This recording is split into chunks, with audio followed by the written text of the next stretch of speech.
Bismillahirrahmanirrahim. Elhamdülillahi Rabbil alemin. Allahümme salli ala Muhammed ve ali Muhammed. Mütahhirattan diğer bir kısım İslam'dır.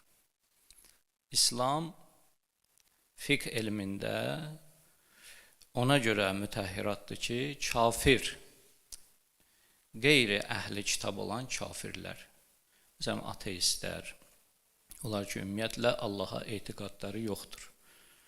Onlar kəlmə-i şəhadəti deməklə müsəlman olurlar və pak olurlar. Kəlmə-i şəhadət də, kəlmə-i şəhadətin iki fəqərəsi.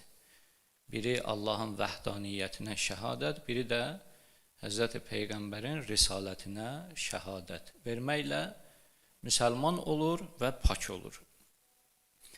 Əgər məlum olmasa ki, kafir şəxs qəlbən o kəlmə-i şəhadəti deyib və müsəlman olub, ictinab etmək lazım deyil. Yəni, elə onu müsəlman kimi, zahirdə müsəlman kimi qəbul etmək olar.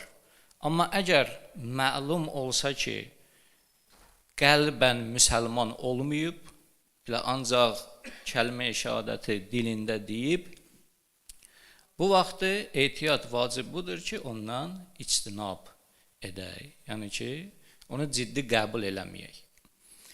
O, müsəlman olduğu halda, kafir müsəlman olduğu halda pak olur. Təbəiyyət ilə onun bədəninin təri də və o vaxtı üzərində olan paltarı da pak olur. Amma əgər qıraq nəcasət üstündə olarsa, qan, digər nəcasətlər, onlar pak olmayacaq. Əlavə təharət əhkamı ilə gərək o nəcasəti bədənindən və paltarından pak eyləsin. Salavat Peyğəmbər, Ali Peyğəmbərə.